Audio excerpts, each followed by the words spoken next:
You've seen the work we put in and day out, challenging myths, debunking old wives' tales, and exposing poor breeding practices. Ugh. We spent years researching, studying, and applying real-world experiences to perfect the art of science of breeding. Why? Because you deserve the best, most accurate information out there. But to keep this mission alive and growing, we need your support. If you found value in the Bred to Perfection live show, take a moment, give us a thumbs up, subscribe, and share our content. It may seem small, but every like, every subscriber, and every share helps us reach more breeders who need to hear the truth, who want to learn what it really takes to create, maintain, and improve high-quality strains. This isn't just a YouTube channel, it's a movement, and you're a vital part of it. If you believe in what we're doing, if you want to help others discover the power of true breeding, help push this channel to the top. Like, subscribe, and share. Together, we make a difference. Thank you for standing with us. Now, let's get to work.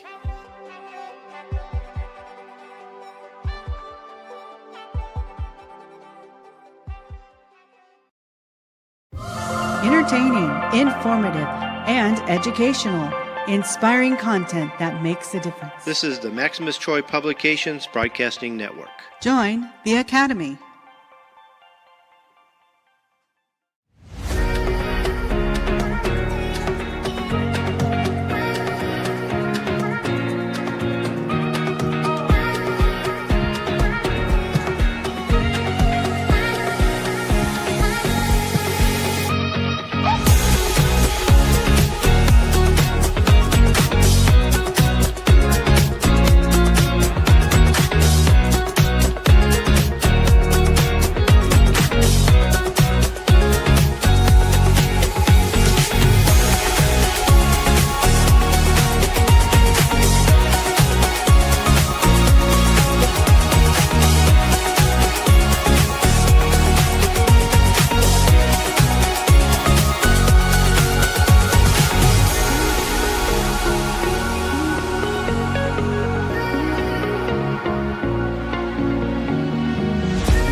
This show is brought to you by the Breeders Academy, where we will help you to increase your knowledge of breeding, advance your skills as a breeder, and help you to improve the quality and performance of your fowl. As a member, I'll provide you a roadmap that you will need to create a true family restraint. Starting with a cock from one breeder and a hen from another breeder, no problem. We can help you to turn your flock of hybrid crosses or mongrels into a pure family or strain, and show you how to continually improve that strain each generation. We'll start by showing you how to select your seed fowl and how to turn that seed fowl into a high-quality foundation strain. Our proven breeding programs and specialty courses are designed to take you step by step through the breeding process. And best of all, I'll be there to help you every step of the way. We urge you to check it out. You have nothing to lose, and you can cancel at any time. You also have a 30-day money-back guarantee. Simply go to www.breedersacademy.com to sign up. The Breeders Academy will not only change the way you think about breeding, but improve the way you breed your fowl. Okay, welcome to another episode of Bred to Perfection. I'm Kenny Troiano, founder of the Breeders' Academy, and I'm here with my wife Nancy. And our guest today is Dr. Rodrigo Gallardo. How you doing? Doing good. Thanks. Yeah, it's Thanks good for to have you back. Yeah, happy to be here. Yeah, it's been a while, and I know my followers and my members are looking forward to having you back too. So we lost you about a year ago to a project you were doing in the Netherlands. You want to tell us about that? Yeah. So, well, as part of my job here at the university, I have the great pleasure to get 1 year every 10 years of work. So in that year, you can decide where you go, and you can build more relations with other colleagues outside of the country, or you go and learn some techniques or learn some other things. So what I did, I went to the Netherlands to learn from them how they do poultry medicine in general. So I was working in a university and also in a private company doing diagnostics and technical services. And so it was fun. I learned a lot of different things and how things can be done in a different way. Yeah. We hated to lose you, but I'm sure that was an opportunity for you and your family to do. And although I'm sure you'll be glad to do another one, we hope you don't, because we really like having you here on the show. But you still have the. Oh, go ahead, Nancy. He's still got 10 more years. He's got to go until I think he said 20. Again. So we hopefully. No. 10 more years before he can go on an assignment like that. Oh, is that right? I missed that part. Okay. Yeah, every 10 years. Okay. Well, good. We got you for another 10 years, hopefully. Well, I've got a question for that. So while you were there and when you were learning different techniques, did you find it interesting, or was it really different than what we do here in the United States? What were the pros and cons of how they do it compared to how we do it? Whatever it was. Yeah, so diseases are the same everywhere, right? The only difference is that the epidemiology of diseases is different in different locations. So I got to see things that I don't see here. Just like when I travel to different places and I get challenged by diseases that I don't really see on a daily basis here in the US. And then the other thing is that cultures are different. So the approach, the two questions in science, or the approach to problems, is a bit different. So I try to take all those differences and try to incorporate them in my daily job. And that actually makes it more interesting and more complete, I would say. So I enjoyed it. I mean, I enjoy working with people that are different than me and getting challenging opinions and getting pushbacks. I mean, that's actually part of what we do in academia, right? So yeah, I enjoyed it. That's great. Awesome. I know I was supposed to ask about the Gamefowl Wellness Program before your trip, but I forgot to look at the list. You want to tell us about that? This is something you started, a few years ago, and you're still doing it? So this started almost 5 years ago. It's this program in which we help gamefowl breeders to learn a little bit more about disease prevention and biosecurity. As I said, it's our 5th year this year. Funding is coming from USDA, so we're glad and happy that still exists. And it's mainly focused on Southern California, but that doesn't mean that if you guys are interested and you want to access to that material online, I mean, we can, you guys can join and incorporate questions, send opinions about what we're doing. Lately, we've been working on vaccination programs against Newcastle disease, because that's our main job, to keep our country and our state, California, free of Newcastle disease. We've been trying things that are very novel for gamefowl, such as vector vaccines.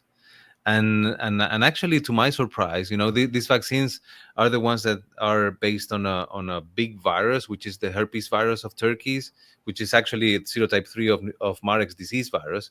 And then they have an insert of Newcastle disease virus, which is the F protein. So what we do with that vaccine, we provide protection against Marek's and also against Newcastle disease. And my worry was that usually you apply that vaccine, Marek's disease vaccine, during the first week, and we were applying it in adult birds. So funny enough, we got really good results from that, and we're trying to spread, and do it massively in Southern California. So that's a good thing. And if you guys are interested, you can send an email. We can explain more, or you can go into our website and look for that a little bit more. Okay, can you say what that website is? And Your Yeah, hand's hitting the desk and it's distorting your voice. So, Yeah. so if you go, No, Dr. Gallardo. oh, okay. if you go to Google and you type UC Davis Poultry Health, it will take you to the website. I don't remember exactly the website per se, but if you go to Google and you type UC Davis and then Poultry Health, it will take you to the website. If you What cannot, about the one at the bottom here on the screen? exactly that one. Okay. Ding. Great. Well, Okay, you guys know me. My memory is I not didn't know. that great. They could actually put their phone on the barcode or the QR code in the front, in the right-hand corner, and that'll get them there too. Yep. Okay. Well, great. Thank you. Okay. That's how friends promote each other, right? That's right. Well, make sure you guys do well. Yeah. When you're doing well, we're doing well. Okay. So today we're going to be talking about avian influenza and biosecurity. I think it's something everybody needs to know to keep their fowl safe. As far as AI, how are things going? Are we progressing, or is it getting worse or better, or what? Well, it's been super hard, 2 years with avian influenza and how it has affected, not only commercial poultry, but poultry in general, and not only poultry but also mammals and other animals, right? Including humans, basically. So lately, what you see with avian influenza is that it's very linked to migration, migratory birds, right? So you have waterfowl that it's migrating from north to south. They go into Alaska to breed, and then whenever they breed, they start migrating down. So actually now, as we speak, today is August 25th, the migration started south. And we already had one outbreak in Southern California, linked with a live bird market. So it is a little bit stationary in the sense that it doesn't occur much in summer. That's why we've had, I think, 4 months or 3 months in which we haven't seen cases in the U.S. until this one recent case. But we are expecting that it will start again, and it will induce problems.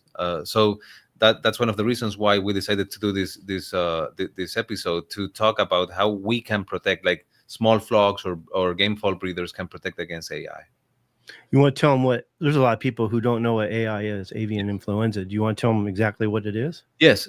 So avian influenza is it's a disease in chickens, in birds in general, we would say, that is caused by a virus. So the type of virus is an orthomyxovirus. What that means is that it's a virus that has a lot of spikes, right, outside, that gives them the capability of mutating and changing. So it's an RNA virus. So its genomic material is RNA, and it's also that genomic material is segmented. What that means is that as it's multiplying, it has the capability of adding changes to their genome, but also two influenza viruses can get encountered in a cell and exchange that genetic material. That's a nightmare for the immune system of any animal, because while you have protection against influenza virus number 1, influenza virus number 2 can come and affect you, and you'll get sick, because that protection doesn't really cross protect to all the influenza types. So what you see in general, there's 2 presentations. One is low path avian influenza, so low pathogenic. The second one is highly pathogenic avian influenza. The one that it's a foreign animal disease in the US and it causes all trading problems and severe losses is the highly pathogenic. The low pathogenic occurs every once in a while, and it's easier to handle, right? So the low pathogenic is usually like a respiratory disease in chickens. Mucus coming from the nostril, droopy eyes. You'll see that they don't really feel well. It gets confounded with the common respiratory diseases in chickens, like infectious bronchitis, infectious coryza, and others, ILT, laryngotracheitis. And the highly pathogenic version, it causes a lot of clinical signs and mortality, or just causes mortality all of a sudden. So you can actually open your barn and see a pile of dead chickens, or you can see them suffering from things like hemorrhages all over the place, conjunctivitis, uh, um, red faces, red shanks, diarrhea, drops in egg production, or as I said before, they just die. And that's when it becomes difficult to diagnose. So that's why I'm very pushy on telling you guys that whenever that happens, whenever you have mortality without clinical signs, you need to send samples to the laboratory, to the state laboratory that here in California is the California Animal Health and Food Safety Lab. It sounds like they could easily confuse a low path with a simple respiratory disease. Do they recover from the low path? They do recover from the low path. There's drops in egg production if you have breeders laying eggs, and that respiratory disease can become really complex because of other pathogens like mycoplasma or other bacterial infections. But they can recover for sure. And it as I said, it happens every once in a while. Now, I want to give you some context of what has been going on with avian influenza globally, so everybody's in the same place. The first thing that I already mentioned is that this is a virus that changes a lot, right? And with time, people like us, we've been distorting or altering wildlife habitats, right? Because we build houses, or because we decide to put a sports complex, or because we're using land that it used to be used by these birds or by wild birds in general. So that causes that these viruses don't have many birds to replicate, and they start mutating and changing in order to become more fit, right? This is probably very philosophical, but it gives me a segue to talk about what has happened with avian influenza lately. So avian influenza, like anybody or anything in this earth, it evolves, right? And that evolution comes from a two-step process, which is generation of diversity in the first place. So these viruses that start, adding changes, and then they generate populations which is what we call subpopulations inside a virus, that look a little bit different one of the other, right? Now, some of them are more fit than others, and that's when the second step comes, which is selection, right? Which selection, it's based on temperature, pH, management, several different things that we can control, and that selection makes one of those populations more fit. Whenever that population that gets selected is not that fit, because we are doing things, right, like living close to habitats or doing the things that I mentioned before, these viruses get crazy and they start doing things that are not common, just like avian influenza now, right? We used to know that it was seasonal and it will cause some outbreaks during the year, only in the winter or spring weather, but now it's causing disease all over the year, right? And also it's jumping species, trying to look for the host that actually makes them survive better, right? um, Across the US, we've seen this virus jumping into cows, right? Dairy cows, and causing issues in dairy cows. And then those dairy cows serviced by humans, and those humans getting infected too, right? Is So is that's that what's going only on. is that only in the United States where it has jumped to the cows, or is that globally? So that's a great question. We suffer from our own disease. So we do a lot of diagnostics, and we have a lot of tools, and we search for all these things. So we find them, right? I mean, we find it in cows. Um, there's some countries that look for it, the most developed countries. Others that don't do it because they don't have the technology or the resources. Um, in the news, we've only been, as the U.S., having these issues, but I'm unclear if that's because we do a lot of testing and they don't do it. So so it's a yes, but it might be that they're not finding it because they're not looking for it. I know it's happened to other species, but when I heard that the main vector or the main transmission was the migrating birds, and it was starting to kill them too. They Yep. used to be immune to it. I thought it would kill itself out or slow it down just because of that. Yeah. So, well, what you say is right, right? This virus started changing at the point in which it started killing its host. So then what do you do if you're killing your or destroying your house? You move to another house.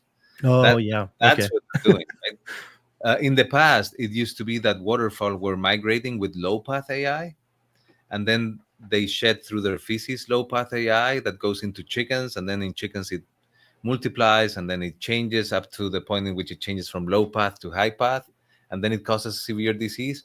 Well, right now, high path is in the waterfowl. So waterfowl is shedding high path directly into chickens, and then causing disease right away. So yeah. So I mean, it comes back from this philosophical thing of evolution in order to understand why Yeah. it's causing so many issues. So the waterfowl that are surviving it are becoming stronger and they're multiplying. Are they multiplying that to their young? Well, it's difficult to know because we don't do that level of surveillance, right? I mean, we do the surveillance at the point in which we know if one bird has it or not, or which percentage of birds have it. Um, I'm sure that there's some that have survived. I'm not really sure if they've survived because they have some genetics that make them survive, like in some chickens that occur, like the MHCB haplotype classes. It might be that, uh, but I go always back to the virus itself. Maybe because I'm a virologist, right? And I try to think about how we control this, and in general, there's not much we can do other than, trying not to alter habitats from these wild birds so they can, the virus can infect them and at the level when they are low path AI and they don't switch to high path AI. One of the main, we talked about this one time where all a goose has to do is fly over your farm and have a dropping the size of a dime drop in the middle of your farm. Yep. And before you know it, affects the whole farm. What other transmissions, methods of transmission should us poultry farmers be aware of? Yeah. So we need to be aware of the two most common, right? I mean, one of them is just your birds getting access or commingling with wild birds. But now it's not only wild birds, right? I mean, we have other hosts that might be bringing the AI into the farms. Those might be rodents. Those might be, feral cats. Those might be even bald eagles, other kind of birds, right? Birds that are not migratory, but rather they're acquiring AI and they just do their thing, right? Like passerines, like small birds, songbirds. So we go back to the main biosecurity principles, right, for small flocks, which is dedicated shoes and dedicated clothes, and also on top of that, trying to keep your flock as a unit, right? Your flock is your own biosecurity unit, and you need to protect it from other birds, but also from other people that are coming to your flock. So and that has different names depending on how big or how much resources you have, right? I mean, it could be fencing, it could be, access control, it could be cameras, it could be anything you think. But thinking about biosecurity as an economical decision, you'll do as much as you can with the money that you have. So I mean, if we go back to why that's important, is because a gram of feces has several, million viral particles.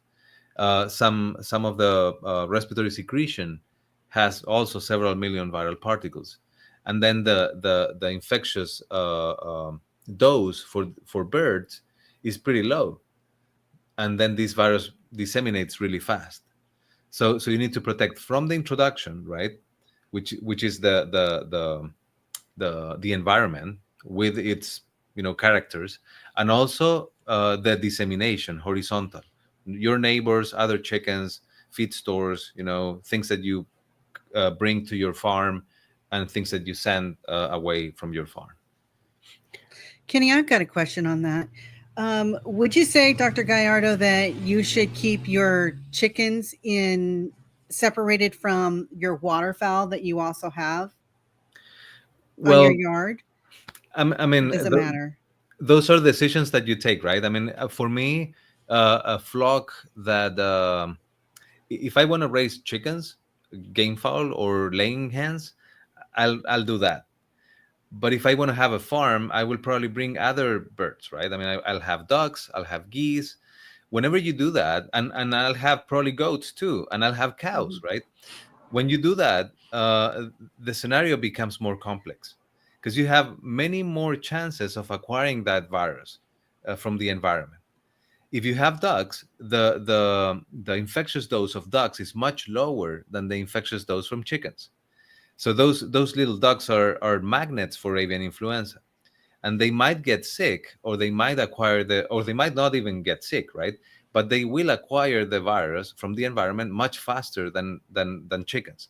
Now your chickens will be exposed, right, to those ducks, so they will also acquire the infection.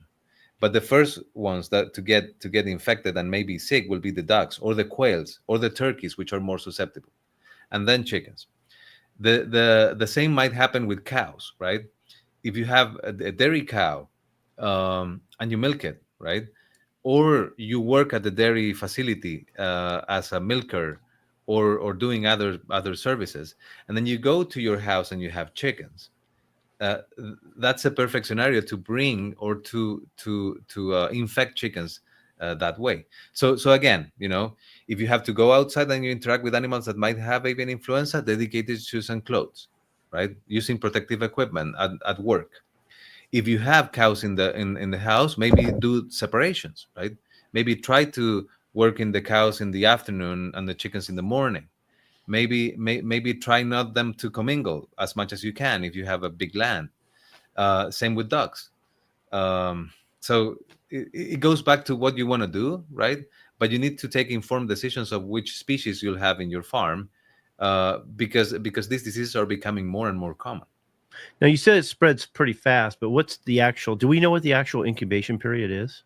It's very extensive. I mean, what I mean is that the range is very, very extensive, right? I mean, it can go from two days up to 15 days in some cases.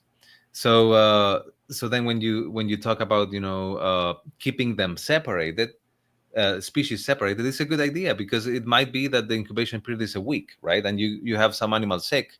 You can take care of that, either quarantining them, or maybe even euthanizing those animals, and then you can save the rest of your animals. Now, I do suggest that if they think they have AI, report it right away. But what if they do have a bird that seems to have AI or some kind of respiratory disease that ends up being AI? They just didn't know, and they cull it, and they bury it, get rid of it. So, And regulations are different. Is there a chance it won't affect the other ones? There is a chance. Regulations are different for every state, right? There was a time last year in which there were so many cases of avian influenza that the decision by our state vet in California was to stop euthanasia from small flocks, which to me, it's one of the ways in which this disease can get spread. But we also saw that most of the infections were actively in commercial farms, right? So if this is the case for this year, right, in which you can detect the avian influenza in a small flock, and then the rest your birds will remain alive, the ones that don't die, right? This separation can help a lot, because you'll be quarantining the ones that are sick, and then leaving the others, or protecting the others that are not sick. Having that said, when you have multiple species and when you don't take care of biosecurity, it's almost impossible that you'll be able to protect your birds, because this virus is super infectious. Gamefowl breeders, they raise their birds different than most domestic chickens. Yeah. We separate our birds. Even we have breeding pens. We may have a rooster and a handful of hens, or we have a rooster separated. Do you see this more in domestic chickens, or do you actually see it more in gamefowl? No, in domestic chickens for sure. Do you? Yeah. That's interesting. Yeah, because remember that it requires the introduction, but also the dissemination.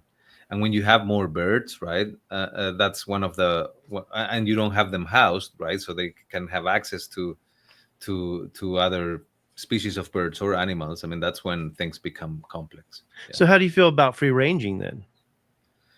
With what's going on, I mean, it sounds like it's a big risk. But I don't have hard data for it. I mean, I heard in a couple of meetings that those were the ones that were not really mostly infected.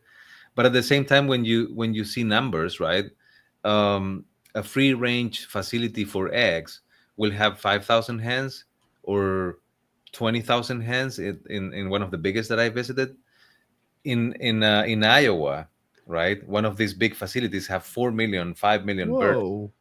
in one, very reduced amount of land. So if avian influenza comes to a pasture poultry farm, for example, you'll have to euthanize those 5,000 birds. But if it goes to one of those facilities in the Midwest, you'll have to euthanize millions and millions of birds, and that might be masking what's going on a little bit. That's interesting. Oh, go ahead. I'm sorry. No, I mean, in general, birds that are less restricted and poorly housed will have more exposure to the elements. Okay, so let's go back to the commercial side. We used to keep them in cages. Now we have them on the ground. Yeah. So is the exposure to AI bigger now because they're on the ground than when they were in the cages? It is, and it's more challenging and difficult to keep biosecurity tight and prevent diseases. Now in California, we've been doing this for the last 13 years, right? I mean, it's been a process.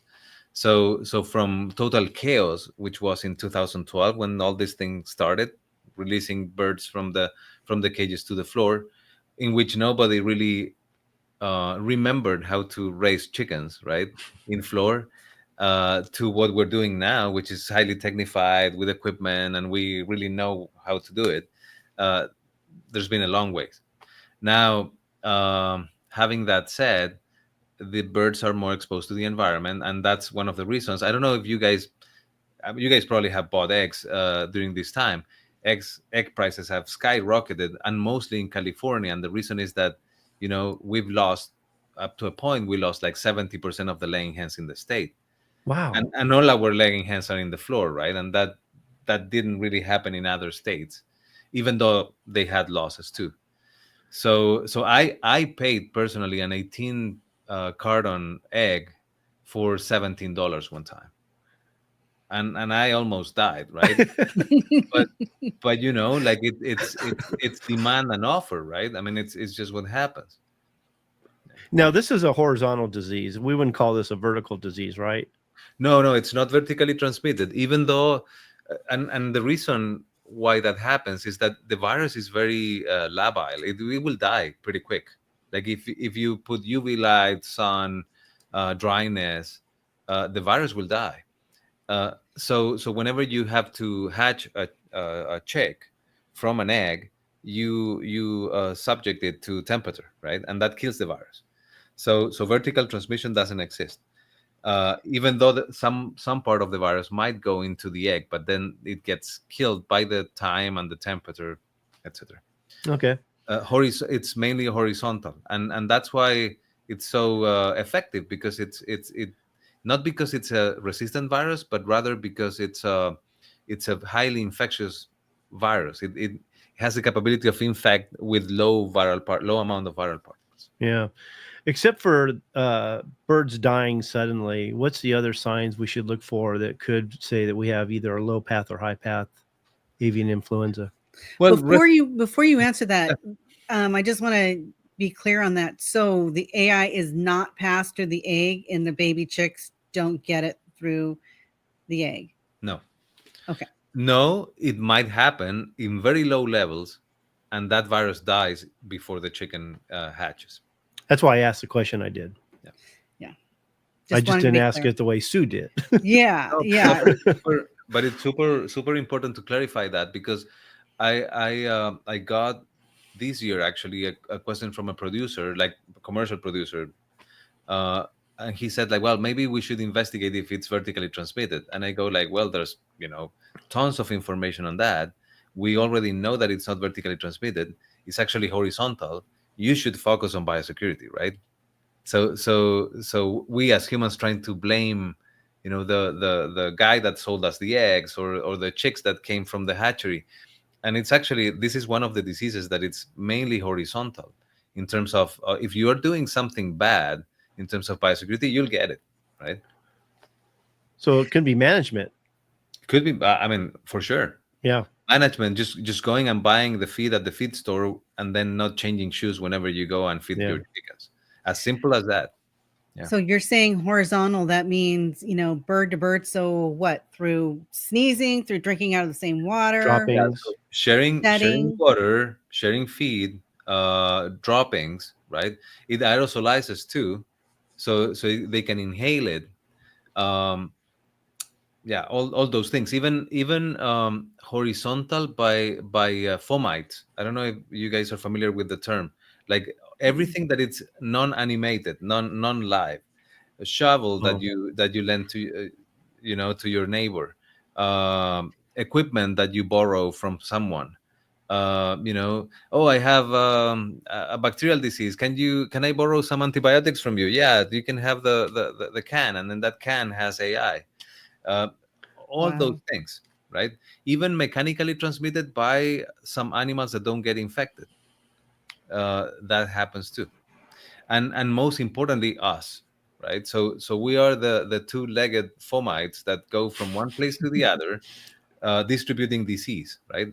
It's very, very common in foreign animal disease, in the foreign animal disease outbreaks, to hear people saying like, yeah, so I was dealing with this and I invited my neighbor to go check out my birds.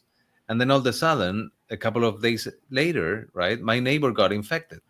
Of course, because the neighbor went, stepped on the poop of those chickens, and then went back to his flock in order to see like, oh, they're still good, right? And then he infected them. Yeah. Wow. Okay. So go ahead, Nancy. You know what is crazy about this whole thing is back in the late 1800s and the early 1900s, they didn't care what shoes they wore when they went into their chicken pen and all that stuff. They shared chickens back and forth between farms and things like that. But it's funny how, or maybe it just wasn't documented, but it's funny how we have so many more diseases today than back then. Hence the birth of the poultry veterinarian. I think we know much more now.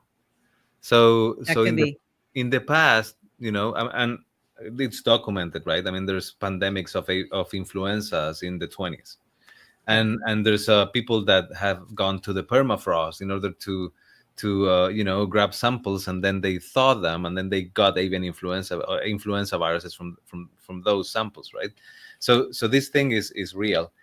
Now, we did not know much, and also we didn't really mess up much with wildlife.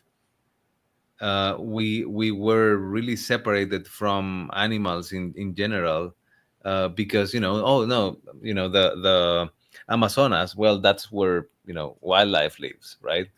And now we're like, where do I put my house now? I mean, I don't really know where to live, and then I go on to the mountain and I place one house there, and then I have interactions with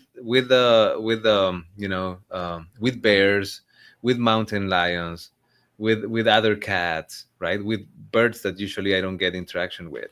So it's our problem, right? I mean, we're commingling much more with wildlife. And viruses, to be honest with you, they want a host in which they can multiply and they don't kill it. So they're constantly looking for the new host in order to get that perk, right, of multiplying and surviving.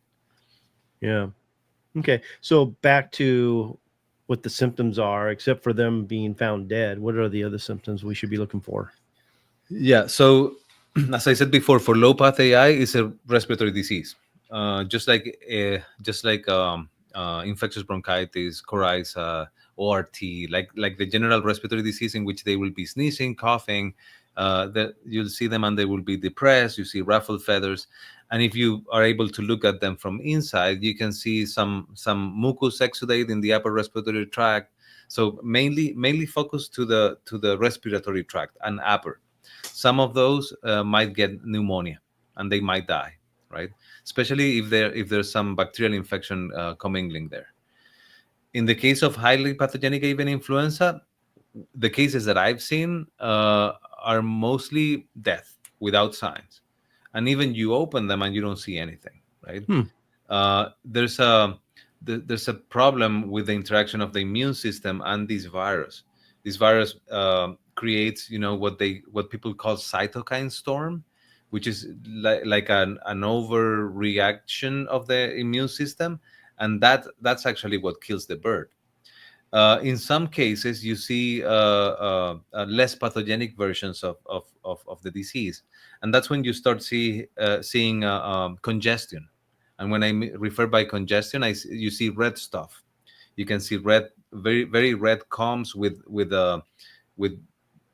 like red dots on top, even purple combs. You can see birds that are gasping, for air. When you look at the shanks or every area that it's decolored, like it's colorless, you'll see this pinpoint hemorrhages. So hemorrhages that are distributed in points, in dots across the skin. You can see diarrhea. You can see severely depressed birds and mortality. And if you're able to open them, you'll see all that, but inside in the viscera. So you'll see lots of hemorrhages, pneumonia. If you're able to open the proventriculus, which is the first stomach, you'll see a lot of hemorrhages inside.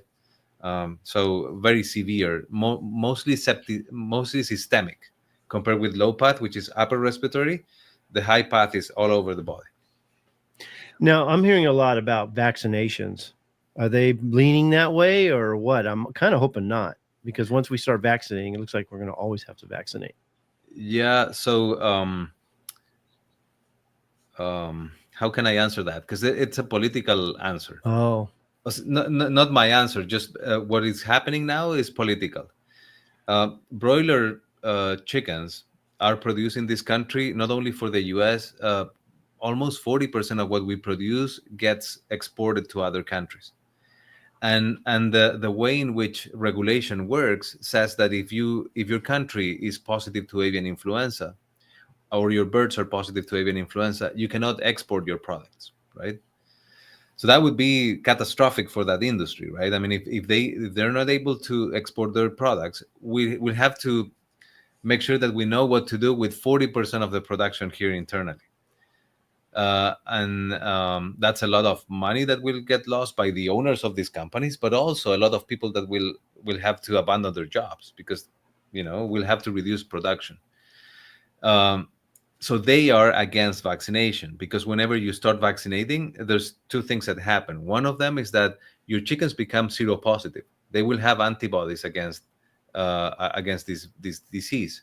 And then the other thing is that there's a chance that those chickens get infected and we're not able to diagnose it because they are not showing clinical signs because they're protected, they're vaccinated. So on the other hand, you have turkeys and layers, which they're seeing their flocks affected, and they cannot do much. Let's say you have a flock of 25-week-old laying hens that are peaking in production, like they're laying 95% of all those hens are laying 1 egg a day, and then they get detected avian influenza. You have to depopulate them all, and that's a huge loss. The same with turkeys, that in order to get to market, they require much more than the 7 weeks that a broiler requires, right? So they want to vaccinate, and it's actually a good thing if you think about it, because you'll have constant production of those eggs and turkeys, and if you do good surveillance, right? If you know if they get infected or not, if you have testing parameters all the time to know if they get infected or not, you're able to keep that production, relatively stable. So that's the main thing. Now what we are talking as poultry veterinarians right now is how we do vaccination in a good way. And that means like vaccinating only the birds that need to be vaccinated, which are usually long-lived birds. We do it in a good way, so we do surveillance and we know when they get infected or not. And we change that vaccine periodically, because if you guys remember, this virus changes a lot. And at the time in which it changes, the vaccine is obsolete. So you need to go back to another vaccine and another vaccine. If we think about other countries, right, that have done this for a while, we have Mexico, we have Italy, we have Pakistan, for example. They have endemic strains. They have more than one strain that is affecting their flocks, and it becomes super complex to control the disease. So there's other countries like South Korea which do an awesome job doing those vaccinations, and they haven't had that appearance of different strains. So it depends on how you do it, and it needs to be done in a good way. So it's controversial. This sounds very difficult for the average backyard breeder and the amount of them. Yeah. Kenny, I've got a couple of questions. Sure. So does an infected bird affect the meat? Can you eat the meat of an infected bird? The recommendation is not, right? The recommendation is not, because we are susceptible to the infection. Okay. If you ask me, like the long answer, if you cook thoroughly chicken meat, the virus won't be there when you eat it. Now, you need to cook it well, but also cooking requires manipulation. So if you want to reduce the risk and eliminate the risk, actually you don't really eat them. And then also the ones that get it and then recover from it, the laying hens, do they go back to full production, or is their production terrible from then on? They usually get so affected that they die of secondary infection, mostly in when you have them in backyard settings. Now, this gives me a good segue to talk about a different thing. Like we all love animals, right? And I love chickens in particular, and I actually love commercial chickens. Like if you go to a barn and you sit there and you interact with them, they're awesome. So as veterinarians, our job is keeping them healthy, but also letting them display their behaviors and have, I don't know if fun is the word, but live a good life while they're giving us their products, right? Whenever we decide to euthanize, because in this country, whenever you have a positive flock, you need to euthanize, right? The euthanasia is not only because we want to eradicate the disease. It's also because those birds are suffering. Of course, for obvious reasons, I won't show those pictures here in this program. But if you see flocks that are infected with avian influenza, those birds are crying. Like turkeys cry when they get avian influenza, and it hurts probably a lot, and they suffer a lot. Here in California, people is very pro animals, which is great. But we've had people going into farms, especially laying farms, to save those chickens, right? While there's an outbreak, and that generates all sort of issues, right? Wow. From distributing the disease all over the place, which has happened, to those specific people getting infected with the disease. So again, I mean, I want to reemphasize that, and because it's really important. We euthanize birds with high PathAI because they're sick and because they won't recover. And the same happens in backyard flocks. They are sick if they get it, and they will probably die. So yes, there's some that recover, maybe 5%. Those will be poor doers most likely, because they will be susceptible to other infections. But the most of them, like a high percentage, they will die, and that's why we euthanize them. Yeah. The next part is on prevention, which leads us into biosecurity. Is there anything you want to say about AI in general before we move to biosecurity? Not really. I think I've talked too much. No, well, it's all good information. It's one of the best I've heard so far. It's actually really good. So as far as biosecurity, what is the overall view of it for you that you want us to know when it comes to biosecurity before I get into the details of it? Yeah. So, I mean, in general, is just making sure and of course accommodating it to smaller flocks or to Gamefowl flocks.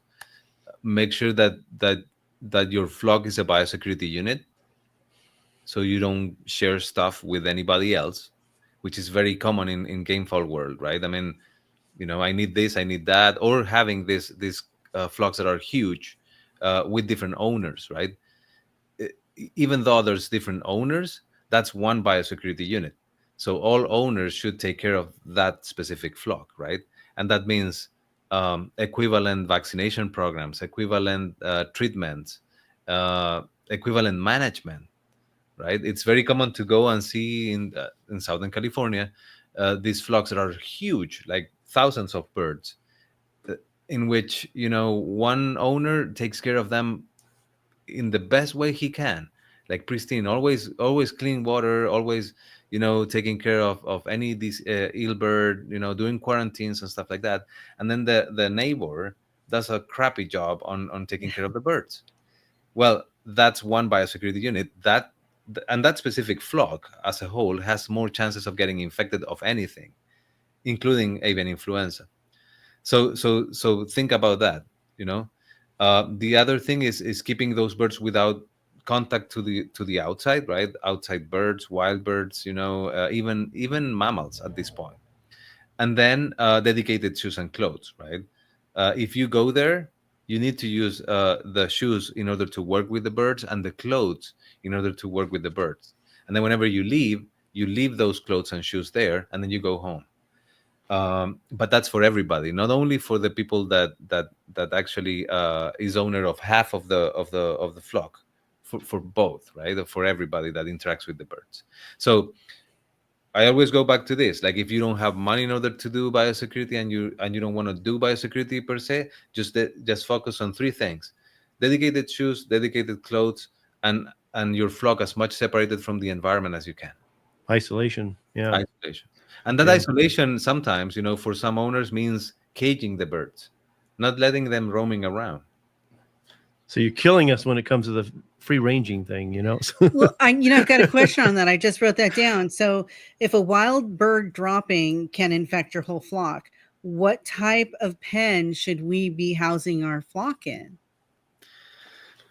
I mean, there's a lot of questions like that, because there's no real way of staying separated if you're in contact with the environment. Now, biosecurity is all about chances, reducing the chances of the birds of getting infected. And if you have them, inside a pen that actually has feed inside the pen, and those birds are unable to get inside the feed, well, that reduces the chances of having them free range with feeders outside. And also you see passerines and other birds pecking from that feed. So it's reducing the chances of the flock of getting infected, rather than eliminating the I mean, at the end, if you don't want them to get sick, you'll have them inside the barn that it's closed with huge fans, and and that's actually why commercial industry doesn't get infected. It's just that whenever one flock gets infected, there's 300,000 birds that are depopulated, right? Exactly. Yeah. So, Kenny, before we go in 7 minutes, I do have 2 questions for him. Should we go ahead and do that, or do you have more things that you need to cover? No, I've got a few more here. Okay. I didn't know we had 7 minutes. Can you stay a little longer? Yeah. Okay. Nancy is now the editor of the show, so she's really pushing for the short show. I know Dr. Gallardo is very busy, and he usually just stays to an hour. So we can do 10 more minutes. I mean, that's fine. Okay. Yeah. Okay, can you make it quick? This is important. I mean, this is super important because at the end, if you and it's not about scaring people, it's about doing things right, or taking the informed decisions, right? If I get across information about avian influenza with you guys members, I'll be also protecting against Newcastle disease, and I'll be also protecting against infectious bronchitis and every disease out there, because biosecurity is cross protective. Both of you and I believe highly in biosecurity, probably more than prevention's better than medication. I don't even like I don't use medications. I prefer to cull the sick birds and breed to the healthy, and that's what I teach for the most part. But there's a lot of people. If you think of biosecurity, there's a small percentage of people that actually practice good biosecurity. Most people don't give it a thought at all, and they feel like, well, nothing's ever happened to me, and they just continue to do what they do. And then I get the call every now and then. I've got all these sick chickens. What do I do? First thing I always say is start practicing good biosecurity, cull the sick, only breed to the healthy. Quit buying. Once you feel like you got the flock you need, quit buying new birds, quit bringing new birds. Be careful who you bring on your farm. Be careful about whose farm you go on. It's just, as important a subject as this is, I don't see enough people practicing it or taking it seriously. Because it's one of those expenses that it's like insurance, right? You buy insurance because there's a law that tells you that you need to insure your house or your car. But if you don't enforce it, probably many people won't be buying insurance because it's just paying, and you don't really see the results if you don't get sick, right? So it's a difficult sell. It's just difficult to explain it, right? And then the other thing is that the way in which we've all been taught about biosecurity is it's bad, it's wrong. Like we don't really understand why we do things, and that's important. I mean, you need to understand why what you're doing A, B, or C. If not, you just don't do it. I mean, you don't trust it. Yeah, there's a lot of diseases out there we call common diseases. We feel like we have them all. Everybody has them. We call them ubiquitous, but and they use medications to either, like they're using antibiotics to prevent it. And you mean, no, you can't prevent a disease by giving antibiotics. And then whenever you need it, right, it doesn't work because those bacteria are resistant. Oh, so that's you and I did a show on the consequences of using antibiotics improperly. Yeah, and I still see a lot of breeders that abuse on antibiotics. Yeah, they're using like a half cc into the breast, and that's it. That's their treatment. Yeah. They give it a pulse shot and they think they're done.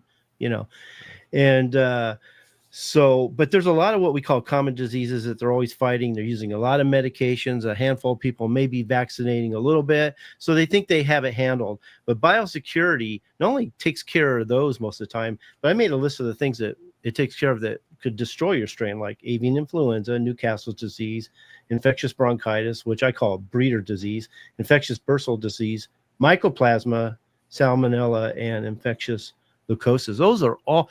There's another one on here, should be on here, laryngotracheitis. Those are all diseases that can destroy your flock, and I think people just because they haven't seen it, they take it for granted. Yeah, sure. So yeah, I don't know what else to do. It's one of the things I preach the most, and I'm not sure I'm making any progress in it. They just rather rely on those medications. Yeah, it's hard. The other thing that I see a lot is when people gets access to vaccines and they start using them without having the disease on their flock. So basically, like, depending on where you are, you're exposed or not to certain diseases. And that's why in commercial poultry, we do surveillance. We try to understand the environment. And based on that environment, you come up with a vaccination program. Vaccination programs are not just adding all the vaccines that you can get access to. Still see a lot of small flock owners putting ILT vaccine. ILT vaccine is terrible. Like, it causes the disease. And actually, if you don't apply it well, it can kill all your flock. So then are those vaccines that are not really good for small flocks or smaller flocks or gamefowl in general. You can use them in commercial poultry because you're going for the population immunity and stuff like that. And even there, it's challenging to use. The same with IBV, right? I mean, if you don't have IBV problems and you start using IBV vaccines, you can get the problem from it. So I guess, and it's also a mistake from the information too, for the available information. There's a lot of people that don't really understand that because they haven't been told or they haven't been trained on those things. So yeah, it's hard. You actually hit on my list pretty good. Nancy may get her wish. Quitting early. Is there anything you want to say about biosecurity before we wrap it up? No. I think we. Okay. No, but we have two questions that we're going to answer first. Okay, good. How long does AI survive without a live host? That's a great question, and actually it was my question a couple of years ago. So I don't do basic research. When I mean basic research, is just looking at the molecule of the virus for avian influenza. I do that for other diseases. Um, but I always had this idea that whenever there's no host, the virus dies pretty quick, right? So we did an experiment. We actually been following cases of AI in California in commercial poultry, and after we depopulate, we start sampling birds and also environment. So in the environment, whenever the population gets euthanized, the virus disappears right away. So if you sample trash cans or bedding material or fans or dust, the virus disappears almost immediately. In the birds, the virus, and again, I mean, we've repeated it a couple of times, and it changes a little bit. But in the birds, if you swab the oropharynx, so the oral cavity of the birds that had avian influenza and were depopulated, the virus survives around 96 hours. So that's another reason why we depopulate, right? Because if there's no live cells, the virus cannot multiply and then starts dying because it's a very sensitive virus to the environment. Okay. Anything else, Nancy? Yes. So do I understand high path in wild birds is not fatal? No, totally the opposite. High path AI in birds is fatal. There's a low percentage of the population that will not be killed. That doesn't mean that they don't get sick. They get sick, and sometimes very, very sick. But most of the population, let's say more than 90%, will die if you let them survive, right? And that's almost agonizing, and that's why we depopulate in commercial settings. Okay. Okay, that's all I had. Awesome. Well, Dr. Gallardo, I really appreciate you coming on the show and coming back.